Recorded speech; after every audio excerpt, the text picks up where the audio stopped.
नमस्कार प्यारे दोस्तों। ध्यान पंजाब के इस रात्रि के ध्यान ज्ञान सत्र में आपका अभिनंदन है, आपका स्वागत है दोस्तों। शुक्राना है आप सबका, धन्यवाद है, आभार है दोस्तों कि आप रोज रात को नियमित रूप से इन ध्यान ज्ञान सत्रों में हमारे साथ जुड़ते हैं, जिसमें कि रोज एक नया मास्टर अपनी विजडम शेयर करता है। ज्ञान की बात होती है, आध्यात्मिक विज्ञान की बात होती है और ध्यान की बात होती है, ध्यान के सूत्रों की बात होती है। आपसे गुजारिश है कि आप हमारे फेसबुक पेज पे होने वाले जो प्रभात के ध्यान सत्र हैं सुबह 7 से 8 बजे तक, उनसे भी जुड़े और अपने दिन का खूबसूरत आगाज ध्यान के जरिए करें, रूहानी सफर के जरिए करें, वो भी रोज एक नए मास्टर के साथ। फेसबुक पेज का लिंक ये रहा आपके सामने, आपकी स्क्रीन पर। आप इसको कॉपी कर सकते हैं और इसके जरिए आप हमारी फेसबुक से जुड़ सकते हैं, हमारे फेसबुक पेज को लाइक कर सकते हैं। जैसा कि आप सभी जानते हैं कि PMC Punjab YouTube channel, pyramid meditation channel Punjab का यूट्यूब चैनल ऑलरेडी लॉन्च हो चुका है, जिसका कि ये लिंक आपके सामने रहा आपकी स्क्रीन पर।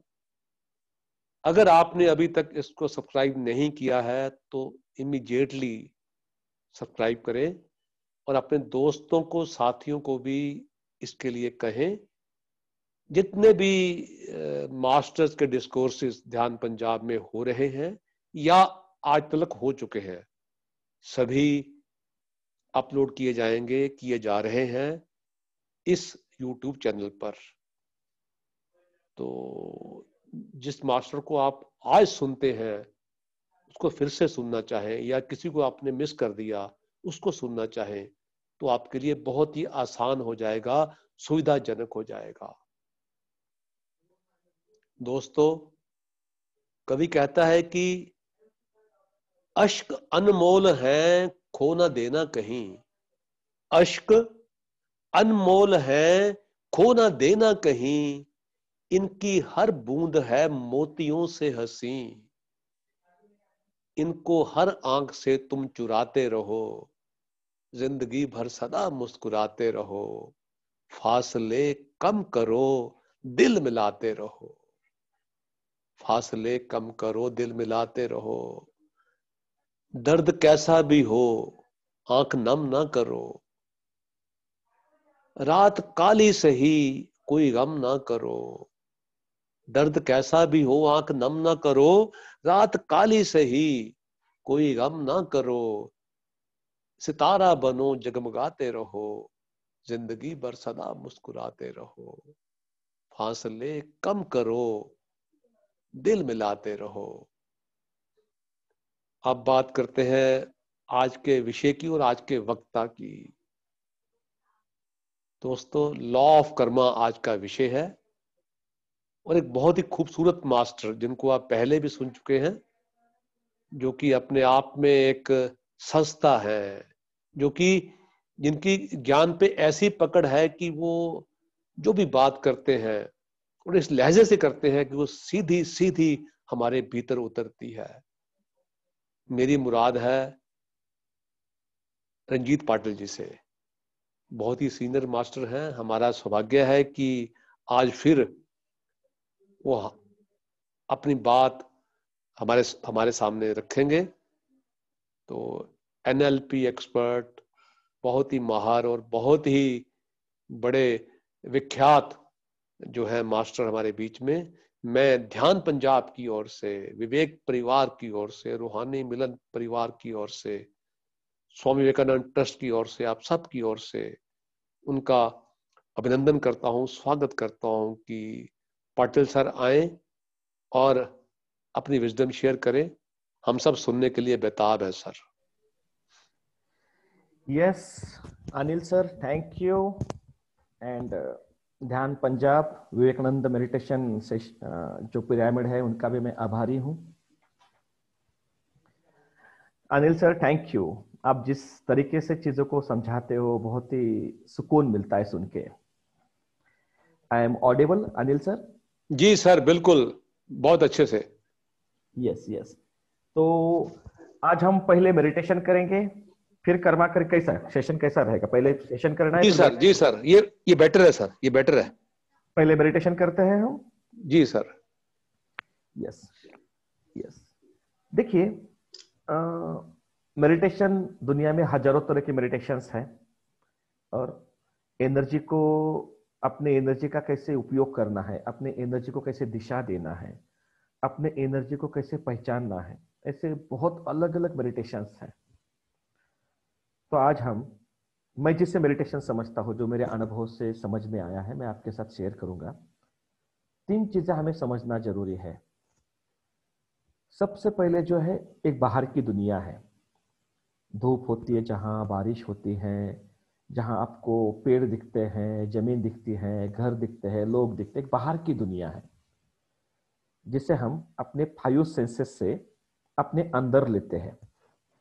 ये बाहर की दुनिया का जो कुछ इंफॉर्मेशन है, हम अंदर लेते हैं। हम अंदर कैसे लेते हैं? आंखों से चित्र देखते हैं, कानों से आवाज सुनते हैं, नेक्स्ट अपना जो नोज है, जो नाक है, उससे हम स्मेल लेते हैं, जीवा से हम टेस्ट लेते हैं, और स्किन से हम स्पर्श करते हैं, जिसे हम पंच इंद्रिय कहते हैं, 5 सेंसेस कहते हैं। अब ये पांचों इंद्रिय के अपने अपने विषय है। आंखों का विषय दृश्य है, कानों का विषय आवाज है, नाक का विषय स्मेल है, मुंह का विषय टेस्ट है, और स्किन का विषय जो है टच है। तो पांचों इंद्रियों में कभी चीजें हमें अनुकूल लगती हैं, कुछ चीजें हमें पसंद की होती हैं, कुछ चीजें हमें प्रतिकूल लगती है, जो हमारे पसंद की नहीं होती है। तो इसे मैं सेंसिंग कहता हूं। हम सेंसेस करते हैं, सेंसिंग। बाहर की दुनिया को हम सेंस करते हैं, वो सेंसिंग है। ये पहला स्तर है। दूसरा स्तर है, ये जो हमें अंदर इंफॉर्मेशन ली है बाहर की दुनिया की, ऑडियो विजुअल स्पेशली डोमिनेंटली, हमने बाहर की दुनिया की जो रिकॉर्डिंग अपने अंदर ली है, ऑडियो विजुअल, उसे हम सामान्य भाषा में मन कहते हैं। हमने कुछ देखा है, हमने कुछ सुना है, उसकी रिकॉर्डिंग हमारे मन में है। उस मन के बारे में हम, उस मन पे जो पिक्चर्स है, जो हमने रिकॉर्ड किया है, जो आवाज सुनी है, उसका हम विश्लेषण करते रहते, उससे बात करते रहते हैं। फॉर एग्जाम्पल, भूतकाल में कुछ हुआ है, तो उस व्यक्ति का आप चित्र याद करते हो अपने मन में, अपने मन के पटल पे, और उसकी आवाज सुनते हो और उसके बारे में बात करने लगते हो। ये जो अंदर प्रोसेस चलती है, उसे थिंकिंग कहते हैं। हम सामान्य भाषा में सोचना कहते हैं। तो ये थिंकिंग एक चीज है जिसमें आपकी जो रिकॉर्डिंग हुई है ऑडियो विजुअल, उसके बारे में आप बात करते रहते हो। तीसरा स्तर है हमारे हृदय में। थिंकिंग होती है हमारे ब्रेन में। तीसरा स्तर जो है वो है हमारे हृदय में, जहां हम इमोशंस को महसूस करते हैं। सारे हमारे इमोशंस हमारे हृदय में पैदा होते हैं। हम जो सुख का अनुभव करते हैं, हम जो आनंद का अनुभव करते हैं, हम जो प्रेम का अनुभव करते हैं, और सुख, आनंद और प्रेम का जो अनुभव करते हैं, ये हृदय में करते हैं। हमें जिसने सुख दिया है, हमें जिसने आनंद दिया है, और हम जिन्हें प्रेम करते हैं, हम उनके प्रति ग्रेटिट्यूड फील करते हैं। ये सारी पवित्र भावनाएं हमारे हृदय में पैदा होती है। तो आज हम सेंसेस, थिंकिंग से फीलिंग्स में आएंगे। हमारे जीवन में हम मैक्सिमम सेंसेस और थिंकिंग में रहते हैं। जब तक आपकी थिंकिंग शांत नहीं होती है, थिंकिंग जब कम होती है, तो हमें शांति का अनुभव आता है। तो पहले सेंसेस की दुनिया से हमें डिस्कनेक्ट होना है, फिर थिंकिंग को स्लो डाउन करना है, जिसे हम निर्विचार होना कहते हैं। और उसके बाद हृदय में जो हमें भाव है, सुख का भाव है, आनंद का भाव है, और प्रेम का भाव है, उसे हमें महसूस करना है। तो ये त्रिसूत्रीय ध्यान होगा। इस ध्यान के 3 चरण हैं, 3 सूत्र हैं, जो मैं आपको गाइड करूंगा। ये नॉर्मली 10 से 15 मिनट चलेगा। आपको इसको सिर्फ महसूस करना है। तो हम ध्यान शुरू करते हैं। रिलैक्स हो जाइए और शांत हो जाइए। पहला चरण, हम अपने शरीर के प्रति अवेयर होते हैं। हम शरीर के बारे में अपने अंदर शरीर को महसूस करना है। आपके पैर, लेफ्ट पैर, आपका राइट पैर, नीचे के अंग, पेट, छाती, पीछे के अंग, आपकी पीठ, आपका लेफ्ट हैंड, आपका राइट हैंड, गला, पीछे का सर, ऊपर का सर, आपके दोनों लेफ्ट और राइट ईयर्स, सामने से चेहरा, left eye, right eye, nose, होठ, पूरा चेहरा, पूरे शरीर को अंदर से महसूस करना है। ध्यान रखिए, आप शरीर को महसूस कर रहे हो, इसका मतलब ही है कि आप शरीर से अलग हो। अब आंखों के जो विषय है, आंखों के बारे में अवेयर हो जाना है। आंखों के विषय दृश्य है, चित्र है। हम आंखों से चित्र देखते हैं, उसके बारे में होश में आना है। हम दिन भर कुछ ना कुछ देखते रहते हैं, जो हमें आंखों को प्रिय लगता है वो हमें अच्छा लगता है, जो आंखों को जो हमें अप्रिय लगता है हमें वो खराब लगता है। ये आंखों के चित्रों के बारे में अवेयर होना है, आंखों के बारे में अवेयर होना है बस। फिर कानों की तरफ ध्यान देना है, दोनों कान, लेफ्ट और राइट। हम कुछ आवाज सुनते हैं, अपने प्रिय लोगों की आवाज सुनते हैं, गाने सुनते हैं, सब कुछ हम अलग अलग तरह के आवाज दिन भर सुनते रहते हैं।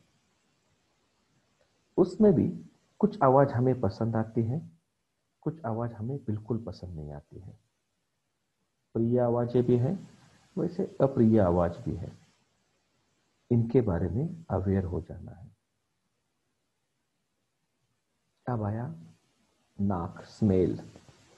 अपने नाक में हम अलग अलग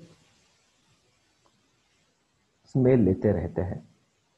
कुछ हमारी पसंद की सुगंधें होती हैं, उसे हम सुगंध कहते हैं, और कुछ हमें स्मेल अच्छी नहीं लगती है, उसे हम दुर्गंध कहते हैं। नाक के बारे में अवेयर होना है। विज्ञान कहता है कम से कम 1 करोड़ स्मेल्स है जो हमारी नाक पहचान सकती है। जी हाँ, 1 करोड़। अब जीवा पे आना है। हमारे जीवा पे टेस्ट बड्स होती है। हमारे जीवा पे हम 9 तरह के अलग अलग टेस्ट महसूस कर सकते हैं। मीठा, कड़वा, खारा, तीखा, ऐसे 9 तरह के टेस्ट हमें जीवा पे, अलग अलग टेस्ट बड पे हमें महसूस होते हैं। जीवा के बारे में अवेयर हो जाना है। हम हर रोज अपने पसंद का टेस्ट खाते हैं, जो हमें जीवा को उत्तेजना देता है, हमें वो पसंद आता है, पसंद का टेस्ट। जो हमारे जीवा में अजीब सा स्वाद पैदा करता है वो हमें पसंद नहीं आता है। पूरे शरीर में स्पर्श का संवेदन है। गर्म, ठंडा हम महसूस करते हैं, ठंड में ठंडी महसूस करते हैं, गर्मी में गर्मी महसूस करते हैं। बारिश में हम गीलापन को भी महसूस करते हैं स्किन में। उसके बारे में अवेयर हो जाना है। कुछ स्पर्श हमें अच्छे लगते हैं, कुछ स्पर्श हमें खराब लगते हैं। इसमें भी प्रिय अप्रिय है। ये जो हम अपने बॉडी से जो कुछ सेंसेस से जो कुछ लेते हैं, इसे सेंसिंग कहते हैं। ये सेंसेस है। हम मैक्सिमम समय अपने इंद्रियों के गुलाम हैं। आंखों से देखना प्रिय, कानों से सुनना प्रिय, नाक से जो प्रिय सुगंध है वही लेना, जीवा से जो सबसे प्रिय लगता है वही स्वाद लेना, और स्किन से जो हमें सबसे ज्यादा अनुकूल लगता है वही स्पर्श लेना, यही हम मैक्सिमम समय करते हैं। और ये बड़ा सरल है, सहज है, इसमें कुछ भी खराब नहीं है, इसमें कुछ भी खराब नहीं है। अब हम सेंसेस के बारे में अवेयर हो चुके हैं। अब हम थोड़ा सा पीछे आते हैं। हम तो शरीर के बारे में अवेयर हुए, 5 ज्ञान इंद्रियों के बारे में अवेयर हुए। इसका मतलब मैं शरीर नहीं हूं। ये तो मेरा इनपुट लेने का एक तरीका है। मेरे पास एक इंस्ट्रूमेंट है जिससे मैं 5 इंद्रियों से इनपुट लेता हूं। मैं इससे कुछ अलग हूं। अब मेरे अंदर रिकॉर्डिंग मैं करता हूं। मेरी आंखों से जो देखा है, कानों से जो सुना है, नाक, मुंह और स्किन से जो कुछ मैंने महसूस किया, वो सारी चीजें मेरे अंदर रिकॉर्डिंग है। उसमें प्रधान रूप में पिक्चर्स और साउंड्स, ये 2 चीजें ज्यादा मायने रखती हैं। सुगंध, टेस्ट और स्पर्श, ये ज्यादा इतना फर्क नहीं पड़ता है। रिकॉर्डिंग में चित्र और आवाज का मुझ पे रिकॉर्डिंग में डोमिनेंट फैक्टर्स है। अभी मेरे अंदर जो रिकॉर्डिंग मैंने की है, ऑडियो विजुअल रिकॉर्डिंग, इस रिकॉर्डिंग के आधार पे मैं उससे बात करते रहता हूं। मैंने कुछ देखा है, उसे रिकॉर्ड किया है। मैंने कुछ सुना है, उसे रिकॉर्ड किया है। और इस रिकॉर्डिंग के आधार पे मैं अपने अंदर बात करते रहता हूं। इस रिकॉर्डिंग में मैं कुछ अप्रिय देखा है, कुछ अप्रिय सुना है, जिसके वजह से मेरे अंदर मिजरी और सफरिंग पैदा होता रहती है। कुछ मिजरीज और कुछ सफरिंग मेरे अंदर कंटिन्यू पैदा होती रहती है।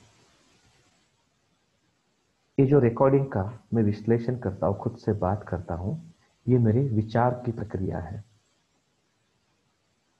भूतकाल की पीड़ा, वर्तमान का विरोध और भविष्य की चिंता, ये 3 चीजें मैं अपने अंदर करते रहता हूं। भूतकाल की पीड़ा, रिकॉर्डिंग। भूतकाल में जो कुछ आपने बुरा देखा है, बुरा सुना है, जो आपको सुनना नहीं था, जो आपको देखना नहीं था, आपकी पीड़ा है, वो भूतकाल की पीड़ा का विश्लेषण चलता है। वर्तमान का विरोध, अभी जो कुछ मैं देख रहा हूं दिन भर में, जो सुन रहा हूं, उसका विरोध और भविष्य की चिंता, ये 3 चीजें मेरे विचारों में प्रधान रूप में चलती हैं। मैं अंदर ऐसे ही बड़बड़ करते रहता हूं। अब मेरा उन विचारों पे ध्यान जाता है। क्या मुझे सच में रिकॉर्डिंग की इतनी बड़बड़ करने की जरूरत है? क्या मुझे सच में जरूरत है? क्योंकि ये रिकॉर्डिंग पे जो मैं सोचता हूं, उससे मैं अशांत हो जाता हूं। इस रिकॉर्डिंग पे जितना मैं ज्यादा सोचूंगा, भूतकाल की पीड़ा, वर्तमान का विरोध और भविष्य की चिंता, मैं अशांति का अनुभव करता हूं। ये विचार बाहर की दुनिया के लिए होते हैं। मैं तो अंदर हूं। तो मैं जब बाहर की दुनिया के बारे में जो रिकॉर्डिंग किए हैं, उस पे जो मैं अपने आप से बात कर रहा हूं, ये अशांति का मूल कारण है। आज मैं निर्णय लेता हूं शांति का। इस अशांति को मैं छोड़ देता हूं। अशांति से किसी को कभी कुछ मिला नहीं है। अशांति बस अशांति पैदा करती है। मैं शांत हूं, मैं स्थिर हूं। आपके विचार धीरे धीरे शांत हो रहे हैं। आप विचार नहीं हो, आप विचार को देखने वाला तत्व हो। और जब तक ये मन और बुद्धि का मैकेनिज्म एक्टिवेटेड है, तब तक आप अपने आप को महसूस नहीं कर सकते हो। ये जो मन है और जो विचार करने की प्रक्रिया है, जिसे बुद्धि कहा जाता है, इसको शांत करना जरूरी है। पतंजलि ने इसे कहा योग वृत्ति निरोध, चित्त वृत्ति निरोध। चित्त की वृत्तियों को निरोध करना है। पतंजलि का शुरुआत ही यही है। अंदर आने के लिए मन और उसके आधार पर चलने वाली बुद्धि, दोनों को शांत करना जरूरी है। इसके लिए ध्यान। अब आप शांति का अनुभव कर रहे हो। अपने शरीर को भी ठीक से महसूस कर लिया, सेंसिंग कर लिया, अपने मन को भी ठीक से रिकॉर्डिंग को देख लिया, उसके आधार पर चलने वाले विचार जो बुद्धि है उसको भी आपने ठीक से देख लिया। भूतकाल की पीड़ा, वर्तमान का विरोध और भविष्य की चिंता आपने त्याग दी। आपने ही पैदा की थी, आपने ही त्याग दी।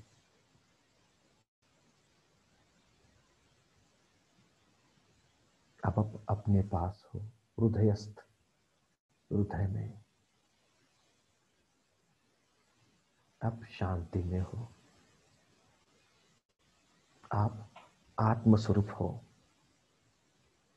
जो महसूस करता है। किस चीज को महसूस कर सकते हो आप? सुख को महसूस कर सकते हो, आनंद को महसूस कर सकते हो, प्रेम को महसूस कर सकते हो। ये तीन चीजें आपके हृदय में प्रधान भाव है। सुख क्या है? मैं सुरक्षित हूं, मुझे सुरक्षित हूं, इसका भाव जो है वो सुख है। आनंद क्या है? मैं अपने आप को कंप्लीट महसूस कर पाता हूं, वो आनंद है।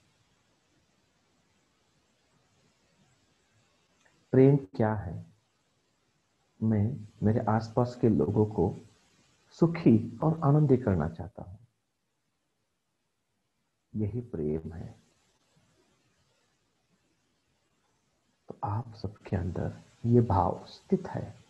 बस सेंसिंग के वजह से, बहिर्गमी होने के वजह से, मन और बुद्धि के वॉस के वजह से आप सुख, आनंद और प्रेम को महसूस नहीं कर पाते हो।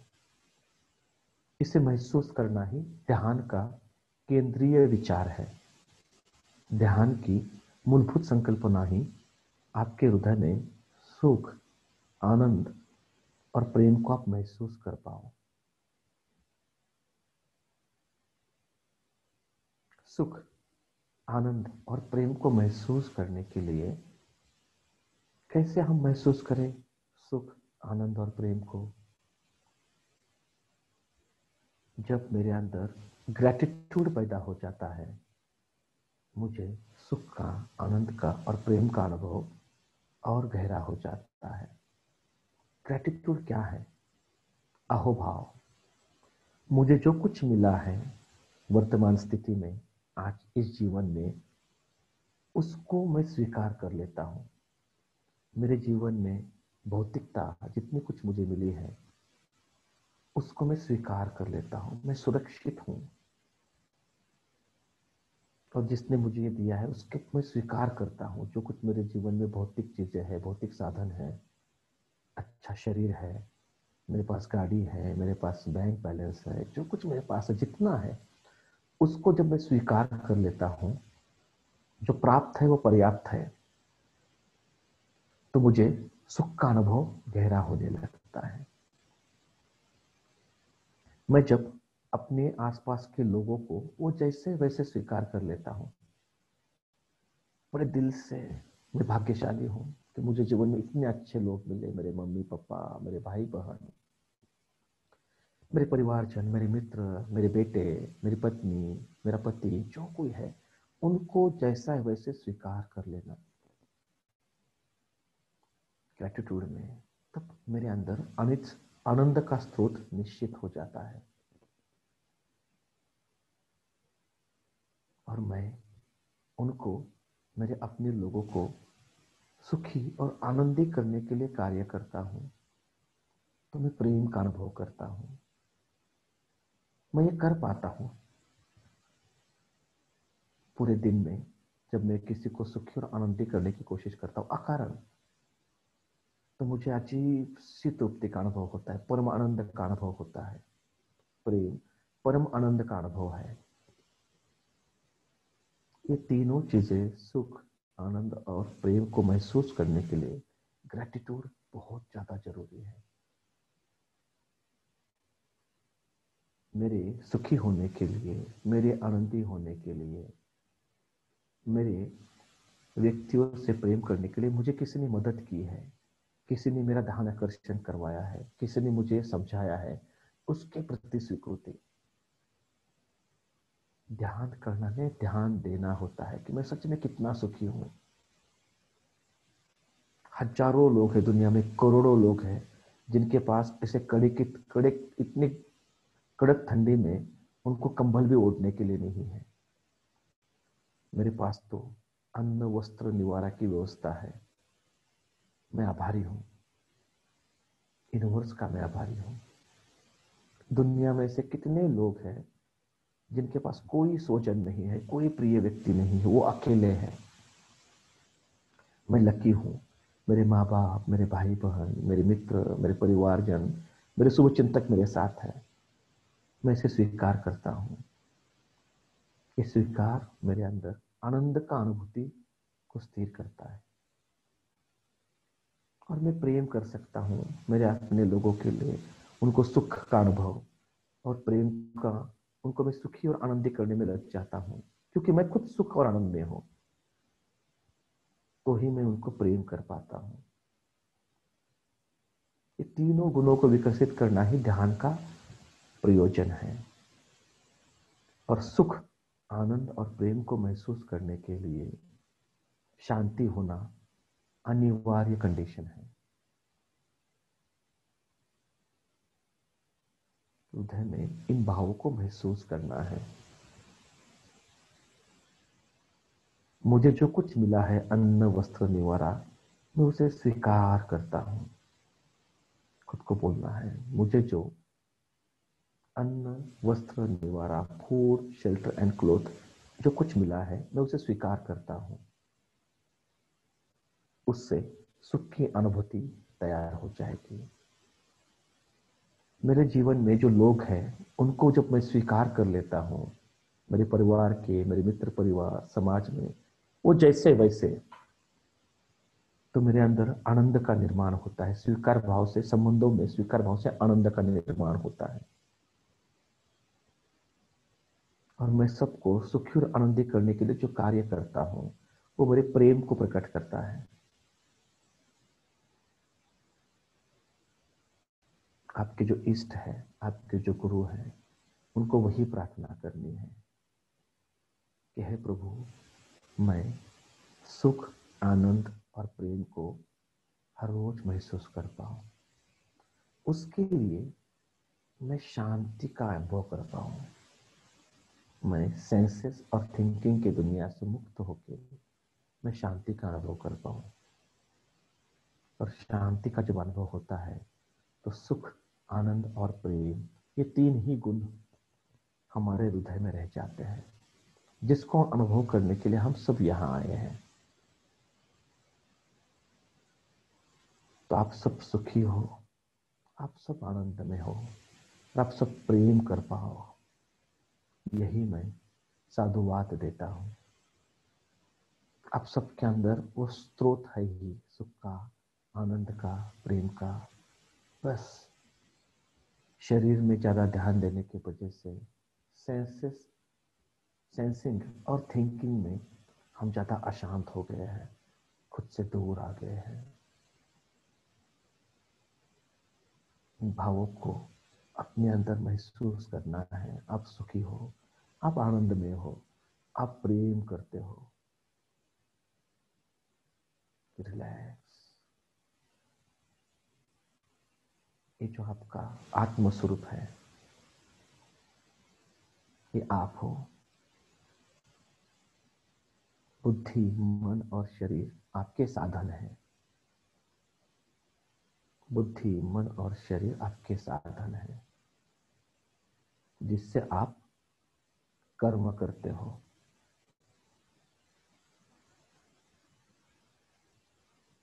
आप आत्मस्वरूप फंडामेंटली मूल कारण है। आप आत्मस्वरूप हो।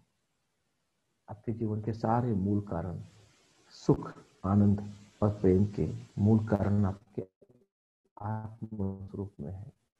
आप सुख के लिए कर्म करते हो, आनंद के लिए कर्म करते हो और सबको सुखी और आनंदी करने के लिए कर्म करते हो। विचारों से कर्मों की दिशा निश्चित होती है और शरीर से उसे एग्जीक्यूट किया जाता है। वही कर्म सिद्धांत है। आत्मा में सुख का, आनंद का, प्रेम का भाव तैयार होता है। उस भाव को व्यक्त करने के लिए विचारों में निर्णय होता है, बुद्धि में निर्णय होता है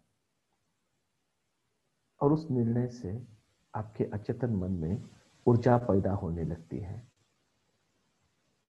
वो सुख की, आनंद की और प्रेम की जो ऊर्जा है, आपके कार्य से बाहर, आप उसे बाहर उंडेल देते हो।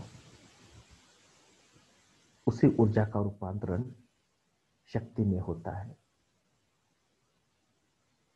और उसी से कर्म का सिद्धांत जन्म लेता है।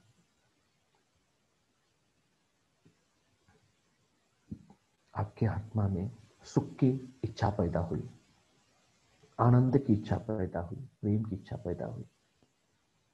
आपकी बुद्धि ने उसको निर्णय लिया। जैसे आप निर्णय लेते हो, आपके अचेतन में वो ऊर्जा, एनर्जी स्टोर होने लगती है और आप जब कर्म करते हो, उस ऊर्जा को आप बाहर उंडेल देते हो, जो पावर का रूप धारण कर लेती है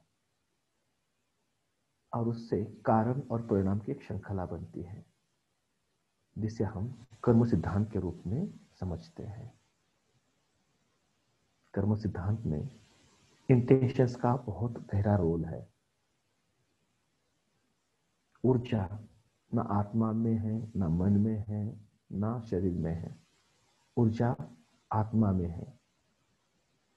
बुद्धि, मन और शरीर तो उसको एग्जीक्यूट करने के मशीनरीज है।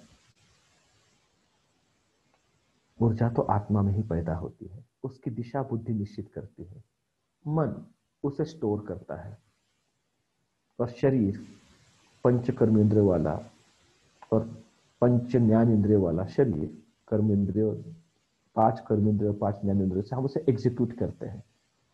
उसी का हम पावर में कन्वर्जन करते हैं और उसके जो परिणाम आते हैं उसे हम कारण और परिणाम की श्रृंखला पैदा होती है, उसे हम कर्म सिद्धांत के रूप में पहचानते हैं।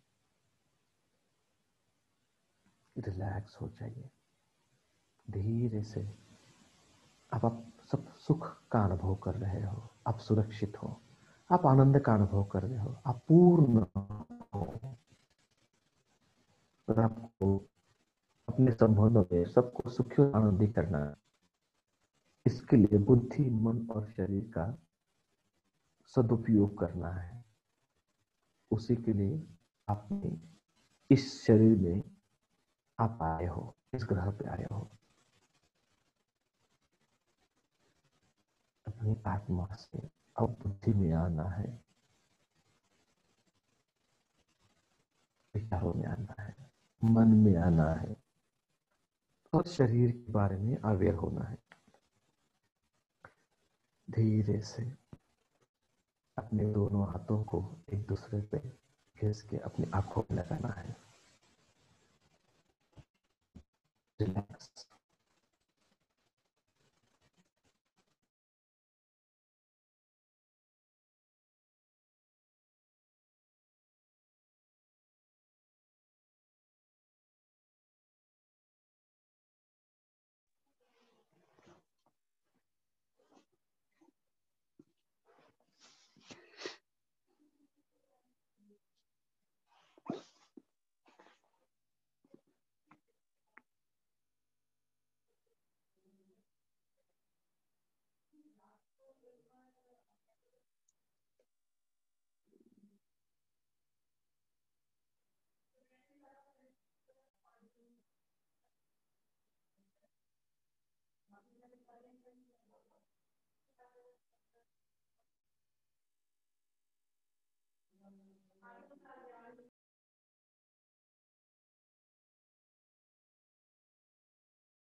Hello, yes, Anil sir, I am Audible?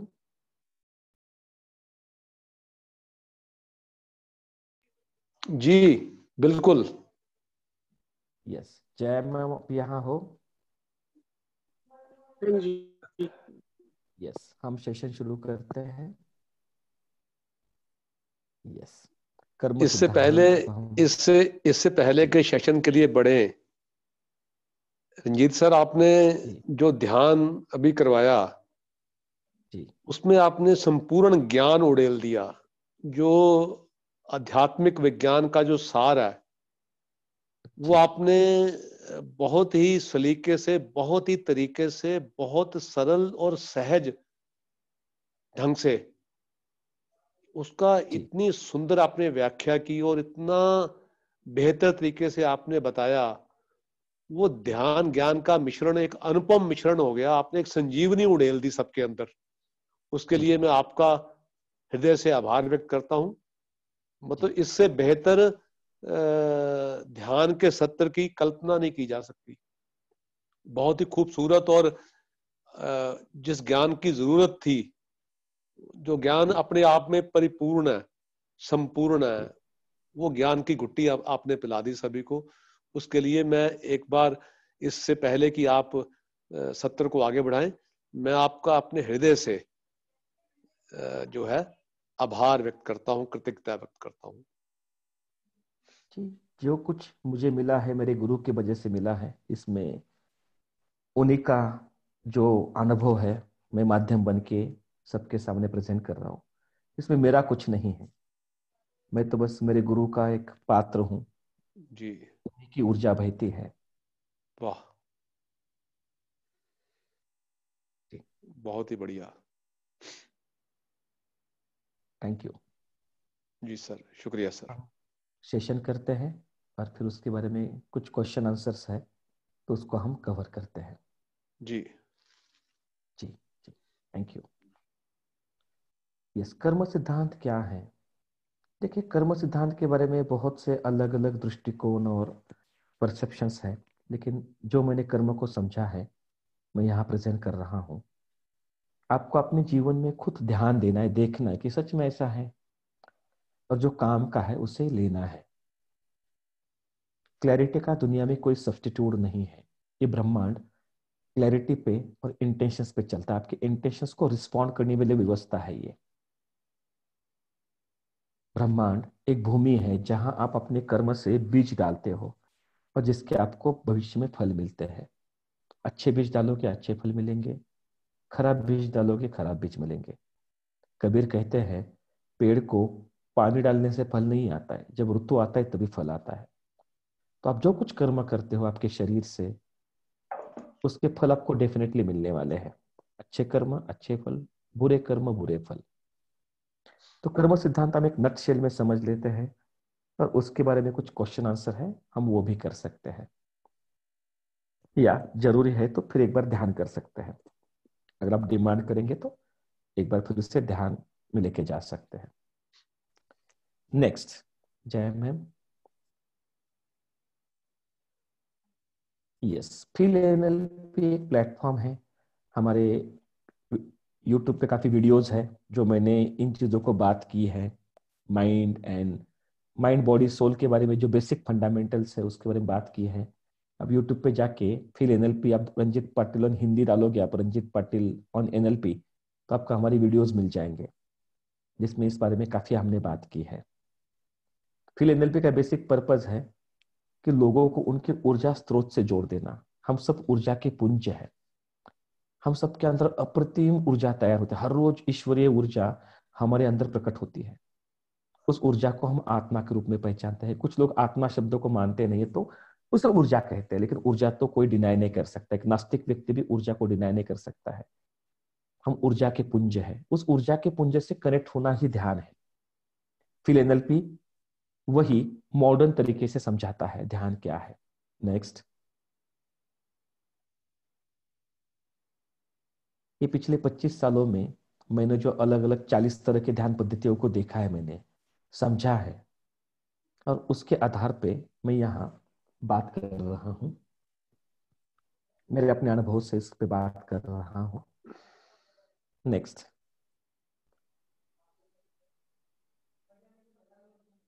हमारी लैंग्वेज में बहुत बार आता है फॉर्चून, भाग्य। बहुत से लोग नसीब और भाग्य को कंफ्यूज करते हैं। कर्म सिद्धांत को जानना ही होता है फंडामेंटली। हम सब अपना भाग्य निर्माण करना चाहते हैं।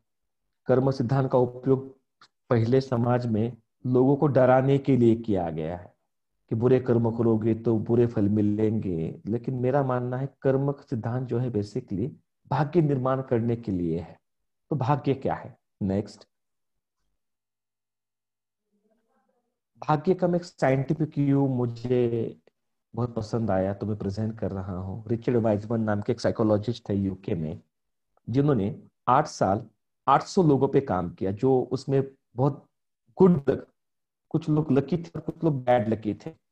ऐसे लोगों को उन्होंने 8 साल स्क्रूटनी की कि लक का बेसिक फॉर्मूला क्या है, भाग्यशाली होने का बेसिक फॉर्मूला क्या है। नेक्स्ट, उन्होंने देखा जो लकी लोग होते हैं, भाग्यशाली लोग होते हैं, वो सोशल और एक्सट्रोवर्ट होते हैं। ये उनके कंक्लूजन्स है भाग्य को लेके। एक वेस्ट अप्रोच है, पाश्चात्य विचार है भाग्य को लेके, कि जो भाग्यशाली लोग होते हैं वो सोशल ज्यादा होते हैं, मिलनसार होते हैं और बहिर्मुखी होते हैं। नेक्स्ट, वो नए एक्सपीरियंस के साथ ओपन होते हैं, वो नए प्रयोग करने में रस लेते हैं, जो लकी लोग होते हैं। नेक्स्ट, वो अपने इंट्यूशंस को फॉलो करते हैं, इंट्यूशंस को सुनते हैं, अंदर की आवाज को सुनते हैं। एक साइंटिफिक कह रहा है जो खुद नास्तिक है, रिचर्ड वाइजमैन, बल्कि टॉप 10 लोगों में नास्तिक माने जाते हैं, जो आत्मा परमात्मा को नहीं मानते हैं। वो कहते हैं कि भाग्यशाली होने के लिए वो लोग इंट्यूशंस को वैल्यू करते हैं। नेक्स्ट, और ऐसे लोग उनके भविष्य को लेके बहुत पॉजिटिव होते हैं, स्ट्रांग और पॉजिटिव एक्सपेक्टेशंस होते हैं भविष्य को लेके। वो हमेशा होपफुल होते, ऑप्टिमिस्टिक होते कि बहुत अच्छा होने वाला है, बहुत अच्छा होने वाला है, सब कुछ ठीक हो जाएगा, मैं कर लूंगा, हो जाएगा। ये कंटिन्यू खुद के साथ अफर्मेटिव बात करते हैं ये भाग्यशाली लोग। उस पर उन्होंने पुस्तक भी लिखी, the luck factor, the 4 essential principles, by doctor Richard Wiseman. जिनको इंटरेस्ट है आप बताइए, आपका इसका पीडीएफ भी आपको मिल जाएगा। जिनको ये पुस्तक चाहिए आप बता दीजिए, मैं इसका पीडीएफ, अनिल सर आपको मैं इसका पीडीएफ भेज दूंगा, जिनको चाहिए उनको आप दे दीजिए।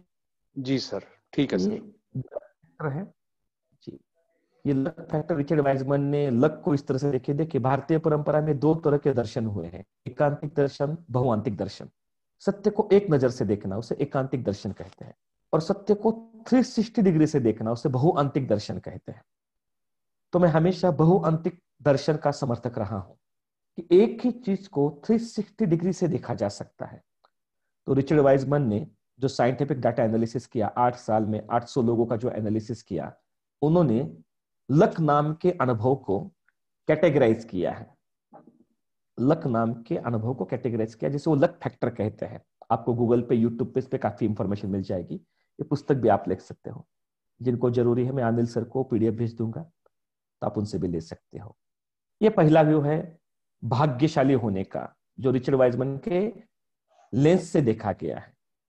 नेक्स्ट, और क्या दृष्टिकोण हो सकते हैं भाग्यशाली होने के? भाग्य के नियम क्या हो सकते हैं? पहली चीज है, दूसरा परसेप्शन है वो है प्रिपरेशन, संचित, जिसे संस्कृत में संचित कहते हैं। हम सबका एक संचित है। नेक्स्ट,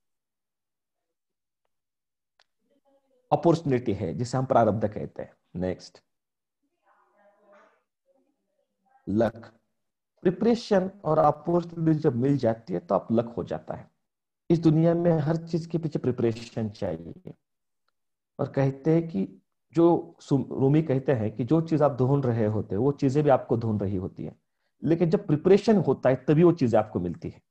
विदाउट प्रिपरेशन इस दुनिया में कुछ भी नहीं मिलता है। अंदर की दुनिया में भी कुछ नहीं मिलता है, या बाहर की दुनिया में कुछ नहीं मिलता है। प्रिपरेशन जरूरी है। अष्टांग मार्ग में जो कहा है, यम, नियम, आसन, प्रत्याहार, ध्यान, धारणा, समाधि, वो प्रिपरेशन की बात है। समाधि के पहले 7 सोपान दिए हैं जो प्रिपरेशन है। पतंजलि में प्रिपरेशन किया, चित्तवृत्ति निरोध प्रिपरेशन है। पहले बुद्धि और मन को शांत करो, तभी आप अंदर प्रवेश कर पाओगे, सुख, आनंद और प्रेम को महसूस कर पाओगे। प्रिपरेशन की बात कर रहे हैं पतंजलि। और मैंने ऐसा देखा है कि जैसे आपकी प्रिपरेशन होती है वैसे अपॉर्चुनिटीज अपने आप आपके सामने आ जाती है। या प्रिपरेशन और अपॉर्चुनिटी एक ही चीज है जो बाहर से लोगों को लक के रूप में दिखती है? मैं हमेशा एग्जांपल देता हूं, देखिए मैं पॉलिटिकल व्यक्ति नहीं हूं, politics is not my cup of T, लेकिन समाज मन में चीजें समझाना ज्यादा आसान हो जाता है। 2004 में कांग्रेस के पास स्पष्ट बहुमत था, सोनिया गांधी प्रमुख थी, हाईकमांड थी, और उनका एक ही सपना है कि राहुल गांधी को पंतप्रधान बनाना है। यूपीए के पास 10 साल सत्ता रही, 2004 से 2014 तक, लेकिन सोनिया गांधी राहुल गांधी को पंतप्रधान नहीं बना पाई क्योंकि राहुल गांधी का प्रिपरेशन नहीं था। अपॉर्चुनिटी सामने थी, घर की खेती थी, माँ ही थी, और माँ अपने बच्चे के लिए क्या चाहेगी, वो पंतप्रधान हो जाए, सबसे एक ही इच्छा है सोनिया गांधी की, लेकिन फिर भी नहीं कर पाई। मनमोहन सिंह को काम पे रखना पड़ा 10 साल तक, लेकिन अपने बच्चे को बनाने, क्योंकि बच्चे का प्रिपरेशन नहीं था। इस दुनिया में कोई भी चीज प्रिपरेशन के सिवा नहीं मिल सकती है। अभी मैं पढ़ रहा था, एलन मस्क 49 ईयर के हुए और उन्होंने 100 करोड़ 100 करोड़ $100 बिलियन कमाए, $100 बिलियन। उन्होंने 48 ईयर्स में जितना नहीं कमाया सिर्फ एक साल में कमा लिया। प्रिपरेशन इतना हो गया था कि $100 बिलियन का आना, झक मार के आना मजबूरी थी, $100 बिलियन की अट्रैक्ट कर दिया क्योंकि उनकी इतनी प्रिपरेशन हुआ था। तो कुछ लोग प्रिपरेशन कर लेते हैं, अपॉर्चुनिटीज अपने आप आती हैं और वो लकी साबित होते हैं। कुछ आध्यात्मिक जगत में ऐसे लोग होते हैं, कुछ भौतिक जगत में लोग होते हैं, आपको दोनों जगत में दिखेगा, लेकिन यहाँ प्रिपरेशन के सिवा आपको कोई नहीं दिखेगा। कुछ लोगों का पिछले जन्मों से तैयारी हो सकती है, जैसे मोजार्ट को आप देखोगे, एक संगीतकार होके गया, जब 4 साल के थे वो तब से पियानो बजाने लगे। 4 साल के रविशंकर जी आर्ट ऑफ लिविंग के 4 साल के जब थे उनको गीता मुख याद थी। ऐसे हजारों एग्जाम्पल पड़े मानवीय सभ्यता में जिसका कोई लॉजिक नहीं मिलता है, पिछला जन्म है या नहीं, वो आकाश में तारे गिनने जैसा है। लेकिन प्रिपरेशन, कहने का ये मतलब प्रिपरेशन के सिवा कुछ नहीं हो सकता। माइकल जैक्सन जब 5 साल के थे वो डांस करना सीख चुके थे। तो आध्यात्मिक जगत हो या भौतिक जगत हो, दोनों जगत में प्रिपरेशन जरूरी है। आपको अंदर की दुनिया में जानना है तो भी प्रिपरेशन की जरूरत है, बाहर की दुनिया में जाना है तो भी प्रिपरेशन की जरूरत है। और आपके प्रिपरेशन के हिसाब से ही अपॉर्चुनिटीज आते हैं, उसे बाहर की दुनिया में भाग्य कहते हैं हम सामान्य लोग। भाग्यशाली व्यक्ति है, किसी को आत्मा मिल जाता है बोलते परम भाग्यशाली है, किसी को बहुत ज्यादा पैसा मिलता है बोलते परम परम भाग्यशाली है, किसी को बहुत ज्यादा प्रसिद्धि मिल जाती है, हमें नहीं दिखता है। नेक्स्ट, एक दूसरा दृष्टिकोण है, तीसरा दृष्टिकोण है। पहला रिचर्ड वाइजमन का, दूसरा तीसरा व्यक्ति है, यस, तीसरा दृष्टिकोण है right person next, right place next, और right time next. Right person, right place, right time match होने लगता है, उसको भी हम लकी कहते हैं। ये फॉर्चून का तीसरा नियम है। एक ही सत्य है, उसको अलग अलग ढंग से देखा गया। रिचर्ड वाइजमैन उसे अलग तरीके से देखा है, मैंने प्रिपरेशन से देखा है और इस तरह से देखा है। Right right person, right place, right time. आमूमन देखा जाता है राइट पर्सन हो तो राइट प्लेस में हो तो टाइम मैच नहीं होता है। बहुत बार दिखता है कि राइट पर्सन होता है, राइट प्लेस में होता है, टाइम मैच नहीं होता। टाइम मैच होने के लिए आपके पास ऊर्जा चाहिए। आपके अचेतन मन में जब ऊर्जा होती है तभी टाइम मैच होता है, क्योंकि ऊर्जा का जो कन्वर्जन है वही पावर बन जाता है। एनर्जी का जो कन्वर्जन वो पावर बन जाता है और राइट टाइम लाता है। सब कुछ खेल इस दुनिया में, बाह्य जगत में पावर का खेल है, अंतर जगत में ऊर्जा का खेल है। अंदर की दुनिया में जो ऊर्जा है वही बाहर की दुनिया में पावर बन जाती है। तो आपके पावर से आप राइट टाइम ला सकते हो। जिनके पास पावर नहीं होती है उनका बैड लक चलता है। गुड लक के लिए आपकी ऊर्जा जब होती है तो अपने आप बाहर की दुनिया में सारी चीजें अनुकूल हो जाती है। तो दो तरह के वातावरण है, अंदर की दुनिया का वातावरण और बाहर की दुनिया का वातावरण। बाहर की दुनिया के वातावरण को अनुकूल करने की कोशिश संसार है। अंदर की दुनिया को, वातावरण को अनुकूल करना, उसको हम अध्यात्म के रूप में पहचानते हैं, जिसमें हम सुख, शांति, आनंद और प्रेम को अनुभव कर पाते हैं। उसे हम अंदर की दुनिया में हम अनुकूल करते हैं। और बाहर की दुनिया में अनुकूलता लाते हैं तो हम बाहर की दुनिया में भौतिकता को अचीव कर लेते हैं। तो हम उसे सामान्य भाषा में संसार कहते हैं। संसार में वही है, सुख शांति, सुख आनंद प्रेम शांति के लिए डिपेंडेंसी होती है। हम सुखी होने के लिए शांत होने के लिए, आनंदी होने के लिए, प्रेम में रहने के लिए हमारी डिपेंडेंसी होती है, व्यक्तियों पे, वस्तुओं पे, घटनाओं पे हमारी डिपेंडेंसी होती है। आध्यात्मिक जगत में आप सुख, शांति, आनंद और प्रेम का अनुभव कर पाते हो, और आपकी ना व्यक्ति पे डिपेंडेंसी होती है, ना वस्तु पे डिपेंडेंसी होती है, ना परिस्थिति पे डिपेंडेंसी होती है। आप उस सब से मुक्त होते हो, वातावरण के दबाव प्रभाव से मुक्त होते हो। उसे अध्यात्म व्यक्ति कहते हैं। तो लकी होने के लिए, अंदर की दुनिया में भी लकी होने के लिए और बाहर की दुनिया के लिए लकी होने के लिए ऊर्जा चाहिए, अंदर की दुनिया में या बाहर की दुनिया में शक्ति चाहिए। अध्यात्म का मार्ग जो है ऊर्जा को संग्रह करने का मार्ग है। ऊर्जा का अंतर्नियोजन ही विकास है, ऊर्जा का बहिर्गमन ही ह्रास है।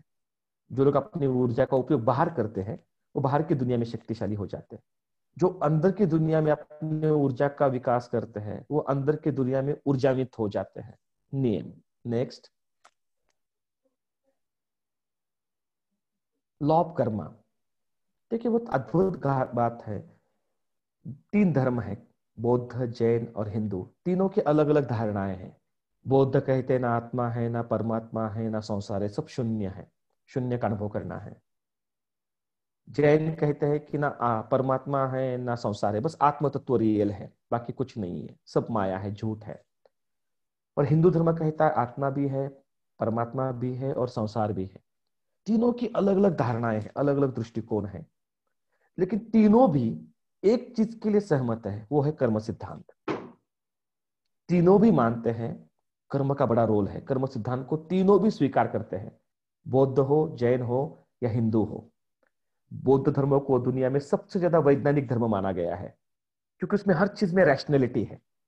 भगवान बुद्ध ने जो अनापान और विपश्यना की बात कही है, उसमें बहुत कॉन्क्रीट रैशनैलिटी है, भयंकर रैशनैलिटी है। कुछ भी आस्था पे बात नहीं की उन्होंने, सारे प्रमाण के आधार पे बात की, एविडेंस के आधार पे बात की है। ये तीनों भी लोग कर्म सिद्धांत को मानते हैं। क्या है कर्म सिद्धांत? इसे हम हर रोज अनुभव करते हैं। बस मैं आपको शब्दों से, भाषा से लेबलाइजेशन क्लियर हो जाएंगे।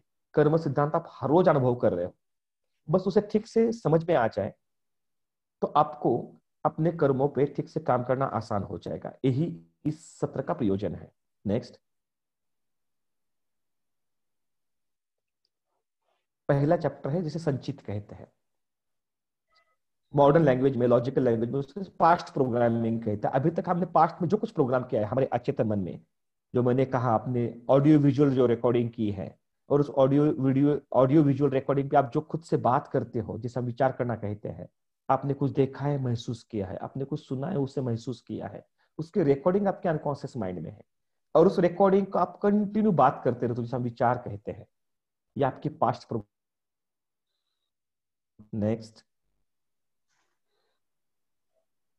ये संचित क्या है? संचित को अनकॉन्शियस माइंड भी कहते हैं साइकोलॉजी में, उसे पास्ट कर्मा भी कहते हैं। ये पोटेंशियल एनर्जी है। आपने अभी तक जो कुछ एक्शंस लिए है, emotional, mental, physical, financial, social, ये आपके सारे प्रोग्रामिंग आपके संचित में स्टोर है। आपने जो रिकॉर्डिंग की आपके अनकॉन्शियस माइंड में, एक्शन ली है, emotional, mental, physical, financial, social, ये आपके अंदर संचित पोटेंशियल रूप में आपके अंदर पड़ा हुआ है। संचित ये संचय है, उसका पूरे ऊर्जाओं का संचय है। आपने भावनिक रूप में कुछ किया है, अच्छा बुरा, आपने वैचारिक रूप में कुछ किया अच्छा बुरा, आपने फिजिकल रूप में कुछ अच्छा बुरा किया है, आपने फाइनेंशियल रूप में कुछ अच्छा बुरा किया है, आपने सोशल रूप में अच्छा बुरा किया है, वो सारा रिकॉर्डिंग आपके अचेतन में स्टोर है। उस रिकॉर्डिंग को रूप में पहचानते हैं। इस संचित को काम किया जा सकता है। अध्यात्म में उसे चित्त शुद्धि कहते हैं। हमारे चित्त में 3 गुण है, तमस, रजस और सत्व। जब तक आपके संचित में तमस और रजस है, आपकी ऊर्जा टॉक्सिक होती है, आपकी ऊर्जा दूषित होती है, तो उसे शुद्ध करना होता है। तो अध्यात्म की जो पूरी प्रक्रिया चित्त शुद्धि की, जो ध्यान किया जाता है, वो बेसिकली रजस और तमस तत्वों को खत्म करने के लिए किया जाता है, सत्वों को बढ़ाने के लिए किया जाता है। अगर आप ठीक से समझोगे, आयुर्वेद कहता है तमस और रजस तो है ही नहीं, वो सत्व का अभाव है। तमस और रजस तो है ही नहीं, वो सत्व का अभाव है। तो इस संचित को क्लीन करना बहुत जरूरी है, क्योंकि आपके अनकॉन्शियस माइंड में जो कुछ डाला है अपने बीज, क्योंकि अनकॉन्शियस माइंड भूमि है, और इस भूमि में आपने जो महसूस किया है, जो सोचा है, जो रिकॉर्डिंग किया, वो सारा रिकॉर्डिंग है इसके अंदर। इस रिकॉर्डिंग को बदलना बहुत जरूरी है। गुरु कृपा से रिकॉर्डिंग बदल सकता है, पुरुषार्थ से रिकॉर्डिंग बदल सकता है, और बहुत से अलग अलग टेक्निक मेथड्स हो सकते हैं जिससे ये रिकॉर्डिंग बदली जा सकती है, संचित को बदला जा सकता है, संचित पे काम किया जा सकता है। अब ये संचित जब एक्टिव हो जाता है तो दूसरा परिणाम आता है। नेक्स्ट, ये बूमरैंग की तरह है। आपने जो डाला है ना वो आपको मिलने वाला है। संचित is like a boomerang, what I give I will get. आपने जो दिया है ना उसे मिलने वाला है, बैच के साथ, चिंता मत करो। आपने किसी को दुखी किया है ना, वो बैच के साथ आपको दुख मिलने वाला है, थोड़ा समय की बात है। कबीर कहते हैं ना, पेड़ को पानी डालने से फल नहीं आता, जब ऋतु आता है तब फल आता है। आपने जो कर्म किए हैं अच्छे बुरे, उसका ऋतु आने वाला है, उस पर भरोसा रखिए। अनुभव से आया हुआ विश्वास आत्मविश्वास बन जाता है। अनुभव से आया हुआ विश्वास आत्मविश्वास बन जाता है। आप जो अंदर महसूस कर रहे हो वो आपका संचित है। अंदर आप डर महसूस कर रहे हो तो आपके संचित जो परिणाम आने वाला है वो डरावना आने वाला है। तो अपने अंदर ये जो संचित है, ये जो ऊर्जाएं है, उस पे ध्यान देना जरूरी है। ध्यान करना ने ध्यान देना है अपने संचित पे, क्रोध पे, भय पे, ईर्ष्या पे, द्वेष पे। स्वामी विवेकानंद जी को किसी ने पूछा कि ध्यान करने से आपको क्या मिला। उन्होंने कहा, मुझे कुछ मिला नहीं, लेकिन क्रोध खो गया, डर खो गया, ईर्ष्या खो गई, द्वेष खो गया, असुरक्षा खो गई। तो ये संचित को क्लीन करना जरूरी है। नेक्स्ट, ये संचित कर्म कहते हैं इसे। अब ये संचित जब बाहर प्रकट होता है तो उसे प्रारब्ध कहते हैं, कुछ लोग उसे डेस्टिनी भी कहते हैं, कुछ लोग उसे नसीब के रूप में भी पहचानते हैं। हमारे अंदर अजीब सी भाषा है, अंदर की दुनिया के बारे में हमारे पास कोई प्रगल्भ भाषा नहीं है। राम का घर कहाँ, श्याम के घर के पास, श्याम का घर कहाँ, राम के घर के पास, दोनों का घर कहाँ, एक दूसरे के पास, ढूंढ लो। ऐसी गोल गोल बातें करते हैं। या बहुत बार तो अंधा आदमी अंधेरे रूम में काली बिल्ली ढूंढ रहा है, जो बिल्ली वहां है ही नहीं। ऐसी स्थिति है, स्पेशली अंतर जगत की जब हम भाषा में बात करते हैं। जब संचित एक्टिवेट हो जाता है वो प्रारब्ध के रूप में हमें समझ में आता है। ज्योतिष इसको पकड़ पाते हैं कि आपके संचित का कैसे प्रारब्ध में कन्वर्जन होने वाला है। कुछ ज्योतिषों के पास, कुछ लोगों के पास उसकी दृष्टि होती है, अंतर्दृष्टि होती है। नेक्स्ट, क्या है प्रारब्ध, क्या है डेस्टिनी, क्या है नसीब? ये एक ही शब्द है, एक ही अनुभव, तीन शब्द है। रिजल्ट ऑफ पास्ट प्रोग्रामिंग जो डाला है ना वही आने वाला है, गार्बेज इन गार्बेज आउट। आप इसे अवॉइड नहीं कर सकते हो, इसे बस पूरे हृदय से स्वीकारना होता है। आपके present results, emotional, mental, physical, financial, social, जिसे काइनेटिक एनर्जी, अब ये ऊर्जा जो पोटेंशियल थी काइनेटिक में आ गया, वाइब्रेशंस में कन्वर्ट हो गई, ये वाइब्रेशंस बन गई। अब इसे रिवर्स नहीं किया जा सकता है। प्रारब्ध को रिवर्स करना नियर टू इम्पॉसिबल माना जाता है। गुरु कृपा हो तो ही प्रारब्ध को डिफ्यूज किया जा सकता है, लेकिन वो बहुत कम संभावना है। 5% संभावना है प्रारब्ध को रिवर्स करने का। फॉर एग्जाम्पल, आपने शादी की, आपने परिवार का नियोजन किया, आपकी पत्नी गर्भवती हुई, प्रेग्नेंट हुई, पहला महीना, दूसरा महीना, तीसरा महीना, चौथा महीना, पांचवा महीना, और आपने सोचा कि अभी मुझे अबॉर्ट करना है। अब नहीं हो सकता है, अब वो 3 महीने तक हो सकता है। अब वो 5 महीने का हो गया, मीन्स वो बेबी अभी आपका प्रारब्ध बन गया।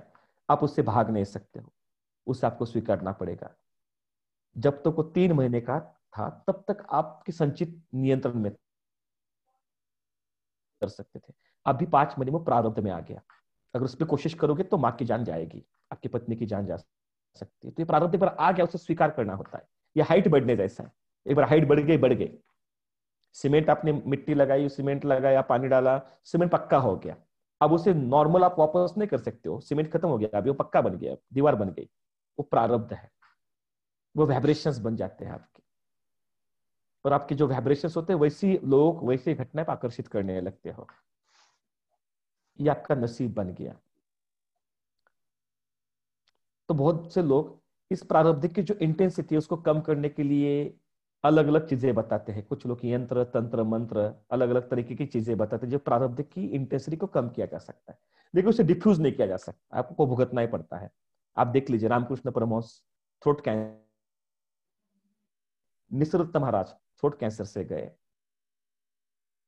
योगी अरविंदो प्रोस्टेट कैंसर से गए, कृष्णमूर्ति प्रोस्टेट कैंसर से गए, ये सारे आध्यात्मिक लुमिनरीज, उनको जो प्रारब्ध था वो भुगतना ही पड़ा। तो ये प्रारब्ध है। नेक्स्ट, प्रारब्ध कर्म है। तीसरा कर्म है क्रियमान कर्म। सुपर कॉन्शियस हो जाते हो आप, वो क्रियमान कर्म है। Next, extremely focus on one thing. Dhiru भाई अंबानी का मैंने एग्जांपल दिया है, बाहर की दुनिया में पैसे को लेके एक्सट्रीमली फोकस थे। 55,000 करोड़ कमा लिए एट द एज ऑफ 62। उन्होंने अपना करियर 20 में शुरू किया होगा, 42 ईयर्स में 55,000 करोड़। दिन का 1,000 रुपए भी कमाना शुरू कर दोगे तो मिनिमम 40 लाख साल लग जाते हैं, 40 लैक्स ईयर्स लग जाते हैं 55,000 करोड़ जमा करने में, व्हाइट में। ये फ्रीक्वेंसी बन गई। क्रियमान कर्म फ्रीक्वेंसी होते हैं, आपके विचारों को आप एक दिशा में लगाते हो, ये फ्यूल बन जाता है आपके ग्रेट फॉर्चून का। उनके अनकॉन्शियस माइंड में वो ऊर्जा उन्होंने स्टोर की थी, जिसका उन्होंने शक्ति में रूपांतरण किया, जिससे 55,000 करोड़ वो पैदा कर पाए। 55,000 करोड़ सुपर कॉन्शियस होके। सुपर कॉन्शियस होने का मतलब है चाहना, सोचना, बोलना, करना एक दिशा में। आपके वाइब्रेशंस इतने अपग्रेड हो जाते हैं, आपका चाहना, सोचना, बोलना, करना एक दिशा में चला जाता है, आपके ऊर्जा का रूपांतरण प्रचंड शक्ति में होने लगता है, और यही व्यक्ति ध्रुव बन जाता है। और यही व्यक्ति जब अपने अंदर ऊर्जा का नियोजन करता है तो वही स्वामी विवेकानंद हो जाता है। ऊर्जा अंदर लगाई तो अंदर के जगत के नियम समझ में आएंगे, ऊर्जा बाहर लगाई तो भौतिक चीजों को इकट्ठा कर लोगे, जिसे हम शक्ति कहते हैं, पावर कहते हैं। ये क्रियमान कर्म है। नेक्स्ट, और क्रियमान कर्म से भाग्य बनता है, भाग्य परिणाम है। जैसे प्रारब्ध परिणाम है संचित का, क्रियमान कर्म का ही परिणाम है भाग्य, फॉर्चून। नेक्स्ट, डिजायर्ड आउटकम, जो आप सोचते हो वो बना देते हो।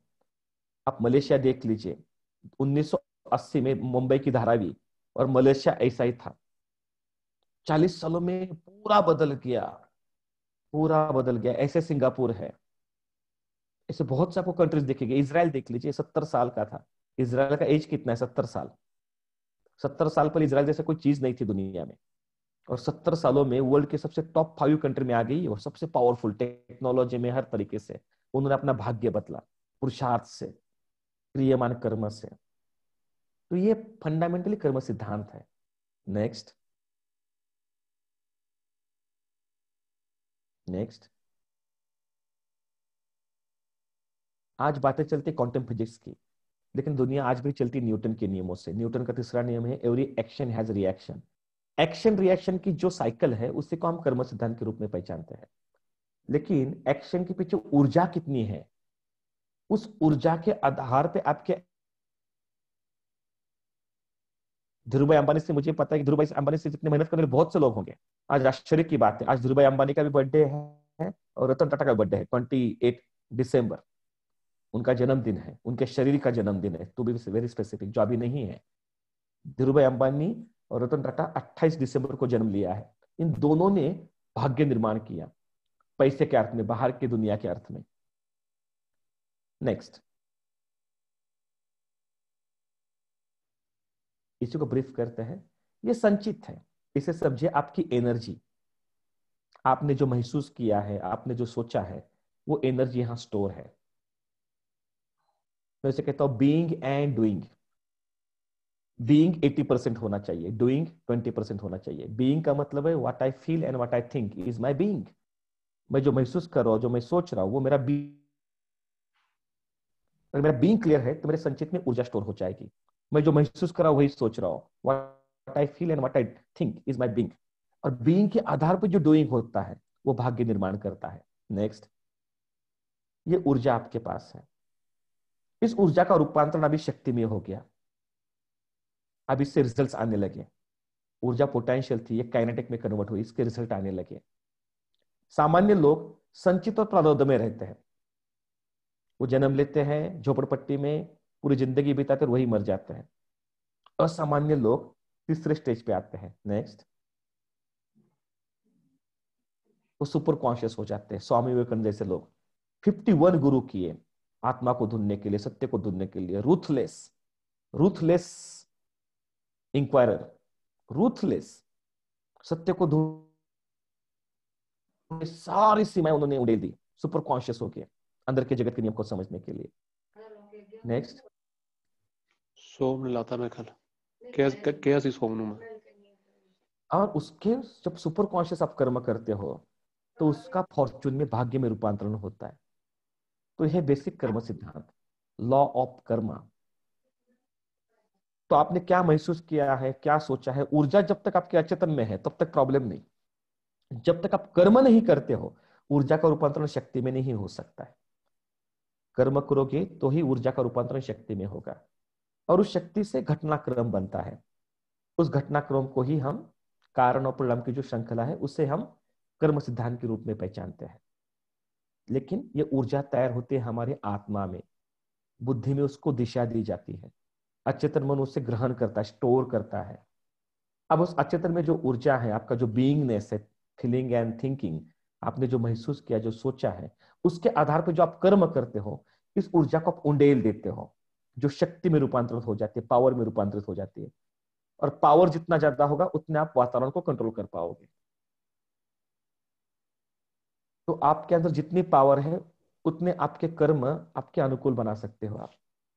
जितने आप अंदर आपकी ऊर्जा कम होगी, पावर कम होगी, उतना आपको कर्म सिद्धांत कंट्रोल करेगा। जो जिसका शक्तिशाली कर्म होगा वो आपको कंट्रोल करेगा। अगर आपके खुद के गोल नहीं होंगे तो जिनके शक्तिशाली गोल है वो आप, उनके लिए आपको काम करना पड़ेगा। नियम यही है, हिस्ट्री गवाह है। लॉजिशियन के नीचे, मैजिशियन के नीचे लॉजिशियन लोगों ने काम किया है। धीरूभाई अंबानी खुद 8वीं फेल थे और 10,000 इंजीनियर्स उनके नीचे, हाथ के नीचे काम करते थे। तो लॉ ऑफ कर्मा यही है, आप कर्म कर सकते हो, और कर्म का जब रूपांतरण होता है शक्ति में, उसके कारण और परिणाम की श्रृंखला पैदा हो जाती है। कुछ परिणाम हमारे अनुकूल होते हैं तो हम खुश हो जाते हैं, कुछ परिणाम हमारे प्रतिकूल होते हैं तो हम दुखी हो जाते हैं। उसे हम सामान्य भाषा में मिजरी सफरिंग कहते हैं, सामान्य भाषा में उसे हम ह्यूमन साइकोलॉजी कहते हैं, सामान्य भाषा में उसे संसारी व्यक्ति कहते हैं। क्योंकि कर्म के फल आपके हाथों में नहीं है, वो एक अजीब सा अलग नियम है, वो एक आध्यात्मिक अलग नियम है। आप सिर्फ कर्म करने के अधिकारी हो, फल आपके हाथ में नहीं है। That's a very different story.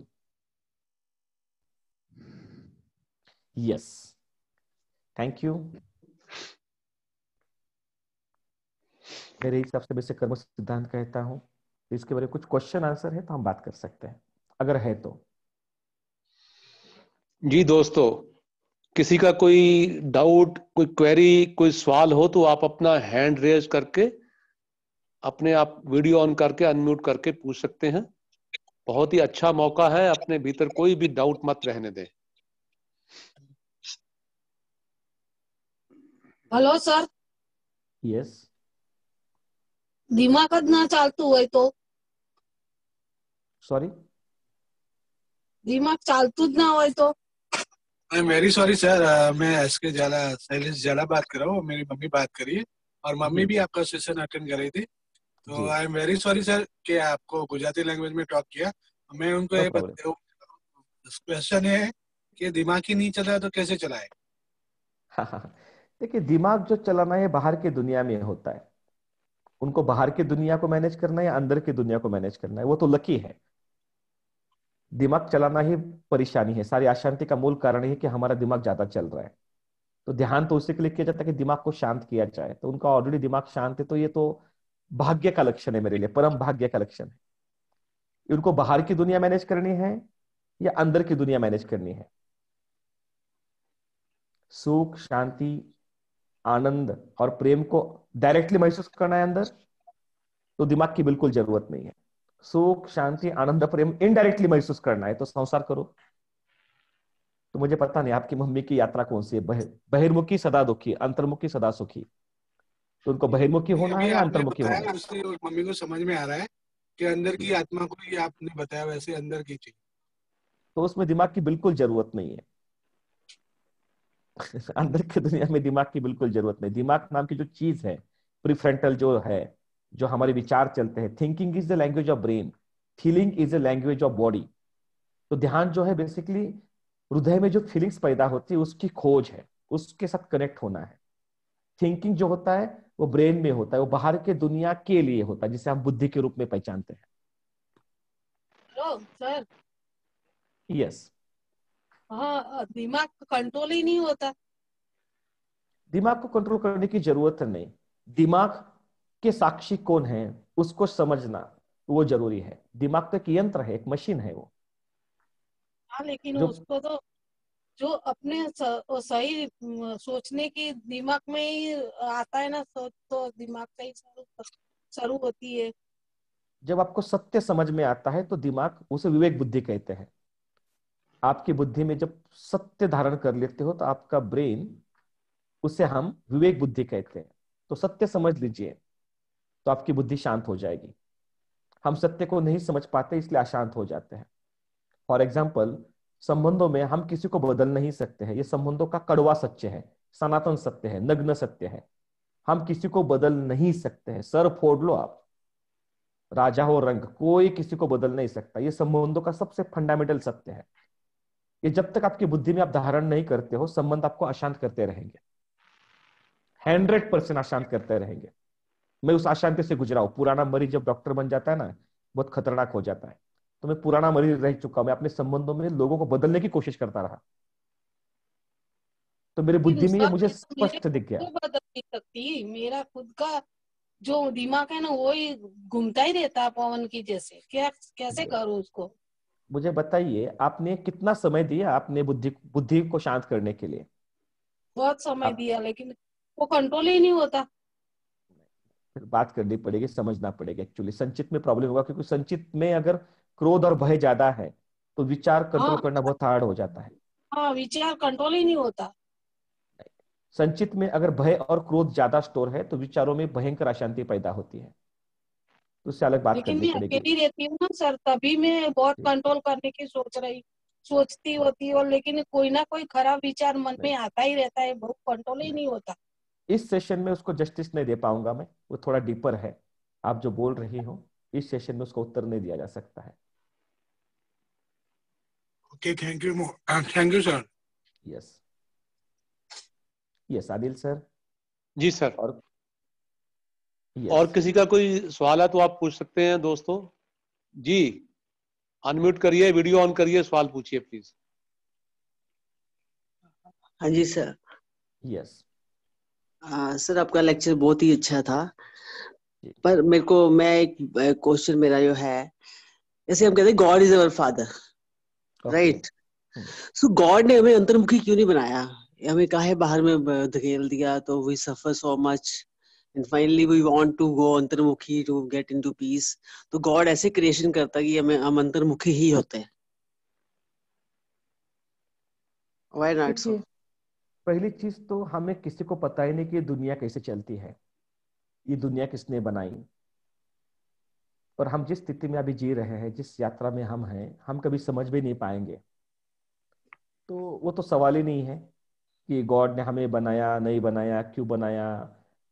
सवाल ये है कि मुझे चाहिए क्या, आपको चाहिए क्या। आपकी बातों से ऐसा लगता है कि आप अशांत हो, दुखी हो।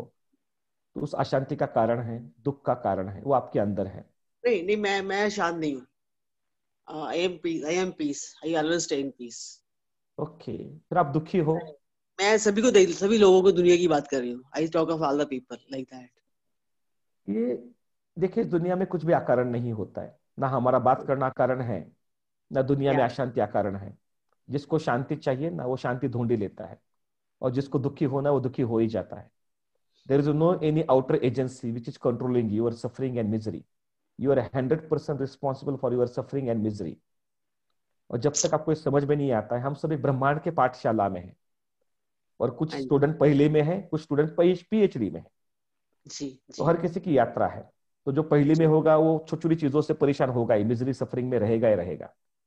और जैसे आपकी पाठशाला बढ़ती है, दूसरी तीसरी चौथी परिपक्वता आती है, तो वैसे वैसे आपको ब्रह्मांड के नियम समझ में आने लगते हैं। तो उसके बायो प्रोडक्ट में आपको सुख, शांति, आनंद और प्रेम का अनुभव होता है।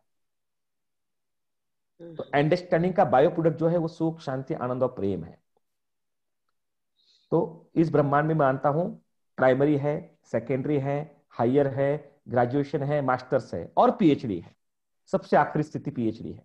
तो ये सर, ये सब ये लॉज है, एनिमल्स में भी लागू होते हैं? नहीं, When एनिमल्स animals, के they एनिमल्स में go. प्रीफ्रंटल नहीं है, एनिमल्स में प्रीफ्रंटल नहीं है। Okay. होमोसेपियंस में और एनिमल्स में वही फर्क है कि हमारा प्रीफ्रंटल डेवलप है, हम सोच सकते हैं, एनालिसिस कर सकते हैं। एक भैंस देखोगे, आप एनालिसिस करते नहीं दिखेगी आपको। एक गधा देखोगे, वो चरम चरम शांति में है, गधा परम शांति में है।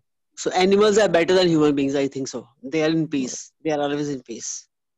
पीस का और बेटर होने का कोई मतलब नहीं है, इवोल्यूशन की यात्रा है। एनिमल्स की अपनी एक यात्रा है। देखिए, पदार्थ अवस्था है, वनस्पति अवस्था है, प्राणी अवस्था है, और उसके बाद मनुष्य अवस्था है। मनुष्य देव मानव देव बन सकते हैं, दिव्य बन सकते हैं। वो Okay. आपकी Okay. यात्रा, आपकी खोज पे डिपेंड है, जिसे मैं ह्यूमन साइकोलॉजी और डिवाइन साइकोलॉजी कहता हूँ।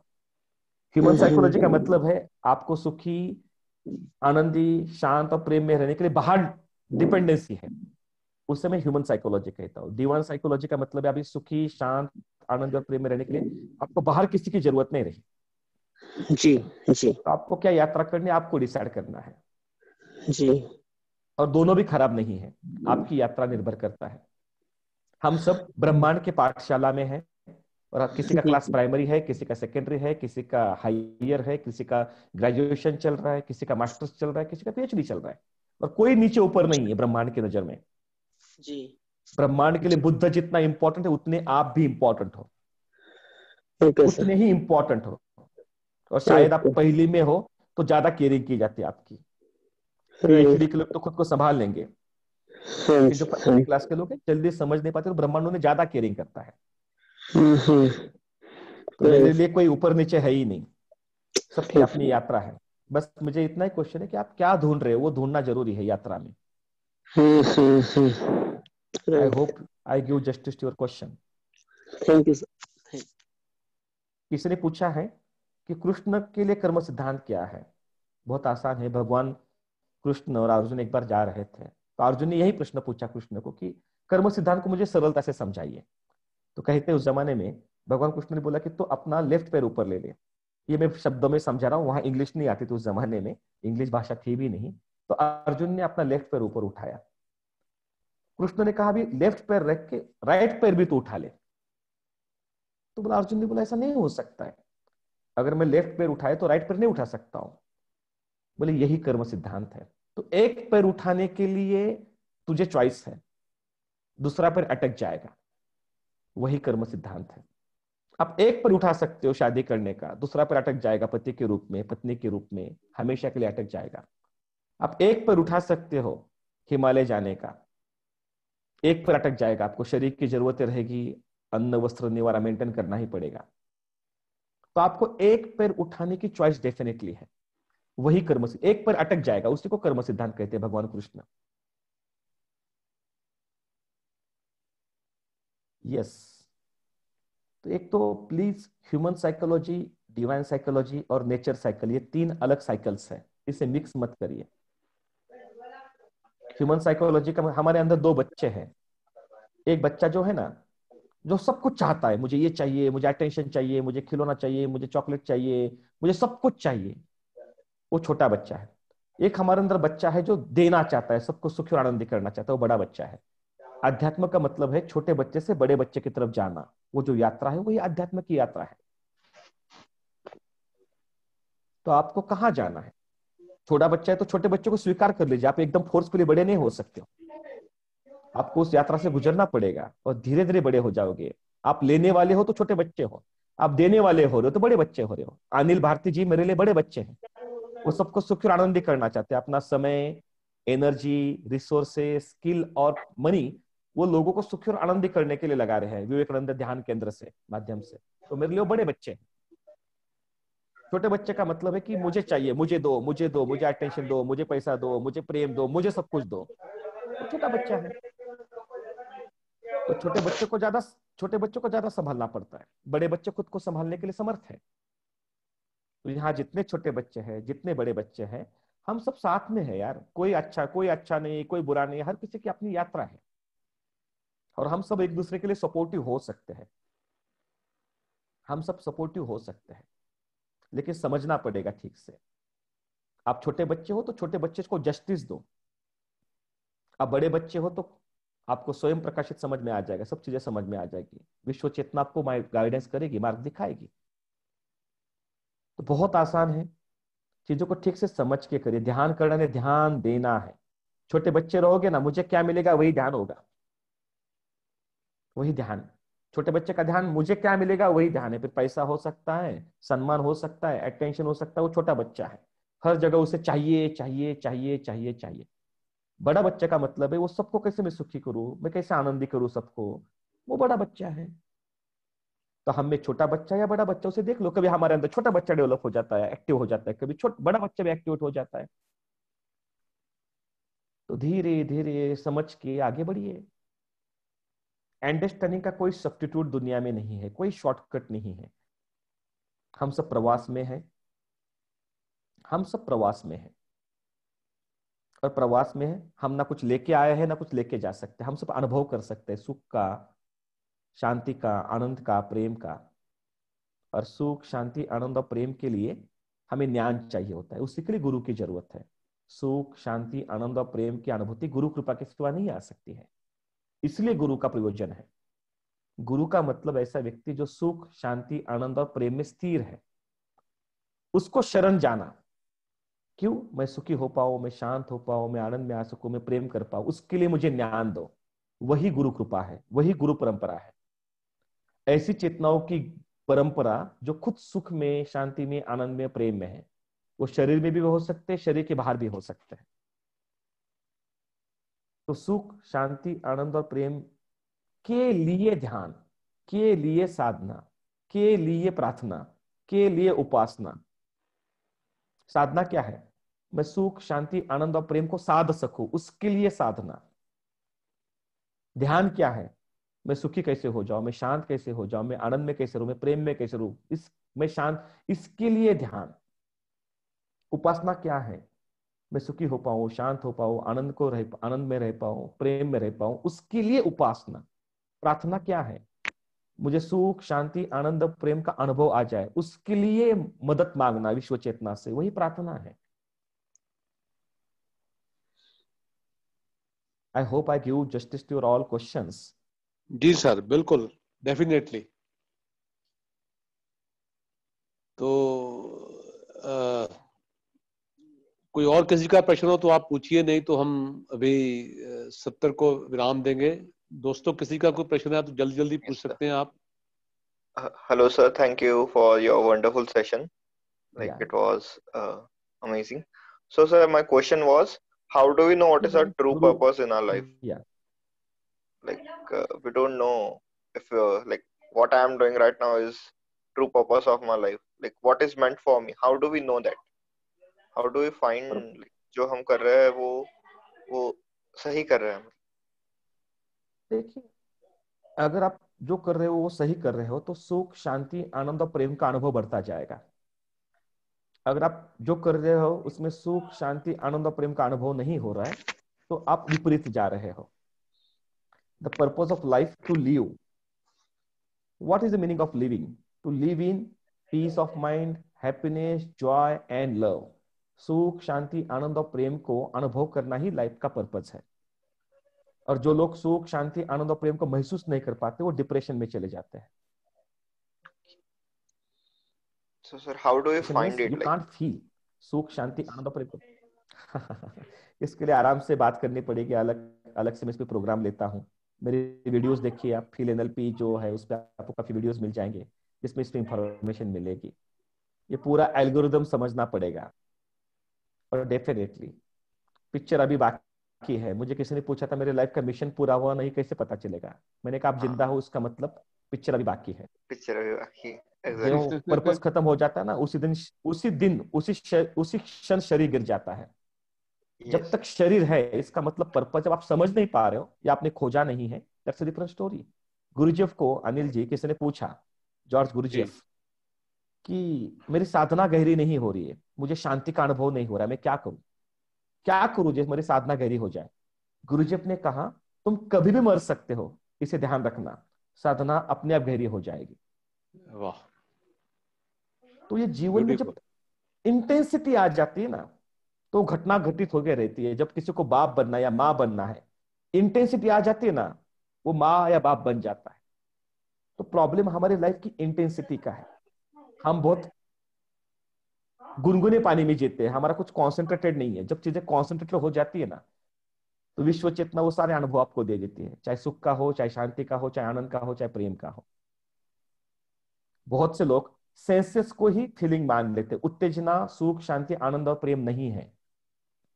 बहुत से लोग बाहर की दुनिया के सेंसेस के उत्तेजना को ही आनंद मान लेते हैं। उत्तेजनाएं 5 सेंसेस की होती है। फीलिंग्स जो अनुभव होते हैं वो आत्मा में होते हैं, सुख शांति संतोष आनंद।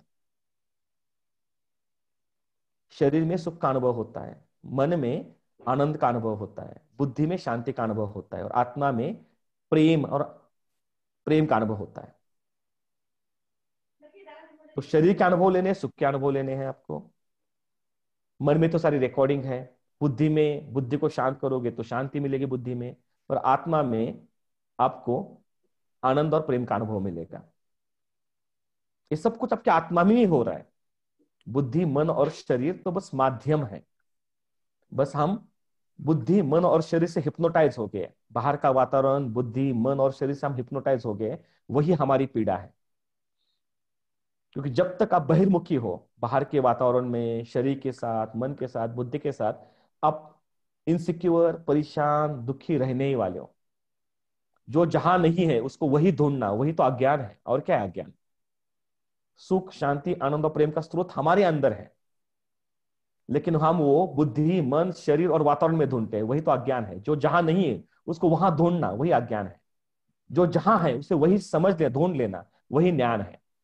तो मैं सबके लिए, आप सबके लिए प्रार्थना करता हूं कि विश्व चेतना आपको ज्ञान की तरफ लेके आए।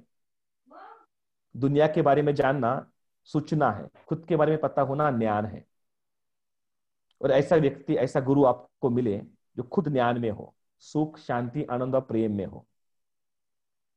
और जब उनसे आप मदद मांगते हो तो वो भी आपको सुख शांति आनंद और प्रेम के लिए मदद करते हैं। वही गुरु परंपरा है, वही गुरु की कृपा है।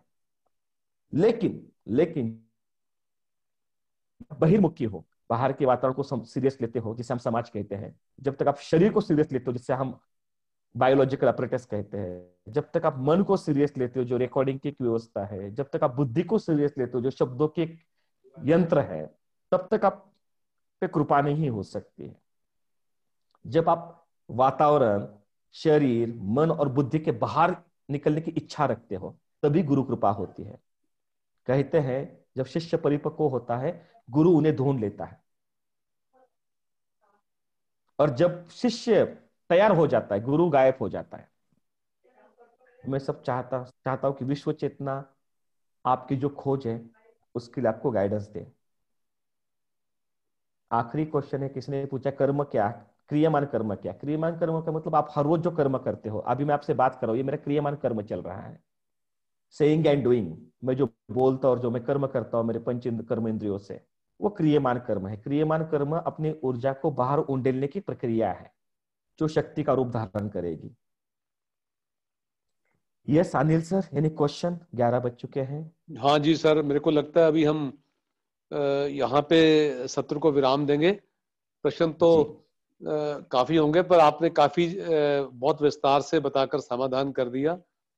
तो एक बार फिर आपने बहुत ही शानदार सत्र सर आज लिया ध्यान पंजाब के लिए, और मेरे पास तो हमेशा ही अल्फाज नहीं होते आपका धन्यवाद करने के लिए, निशब्द होता हूं मैं हमेशा ही।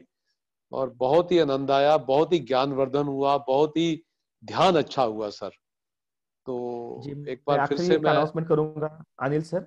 जी कल सर, और परसों दो मेडिटेशन के सेशन में लेता हूँ। हर पूर्णिमा को मैं 2 मेडिटेशन सेशन लेता हूँ, पार्ट 1 पार्ट 2। जी सर। तो जिनको उसमें आना है वो आ सकते हैं, उसकी लिंक मैं अनिल सर को भेज दूंगा। उसमें 100 ही लोग लिमिटेड होते हैं, 100 लोगों के लिए लिमिटेड होता है जी। हर पूर्णिमा को हम पार्ट 1 और पार्ट 2 मेडिटेशन लेते हैं, स्पेशली जिनको मेडिटेशन में रस है, अंतर जगत में ऊर्जा को नियोजित करना है। तो जिनको तो सर आप भेजिए, मैं उसको शेयर कर दूंगा अपने ग्रुप में, जो हमारा व्हाट्सएप ग्रुप है। जी तो डेफिनेटली जो लोग आना चाहेंगे, ये उनका सौभाग्य है कि ये एक अच्छा अवसर मिलेगा उन्हें। और सर जी गुरु कृपा हो सब पे। वही जी सर, बहुत बहुत शुक्रिया सर आपका, बहुत बहुत धन्यवाद, बहुत बहुत आभार। और दोस्तों आपका भी बहुत बहुत शुक्रिया। अभी समय हो गया है सत्र को विराम देने का। कल फिर मिलते हैं रात्रि में, एक नए मास्टर के साथ, एक नई सोच के साथ, एक नए नजरिए के साथ, एक नए विषय के साथ, एक नए उत्साह के साथ, एक नई ऊर्जा के साथ। तब तक शुभ रात्रि, शब्बा खैर, अपना ख्याल रखिएगा।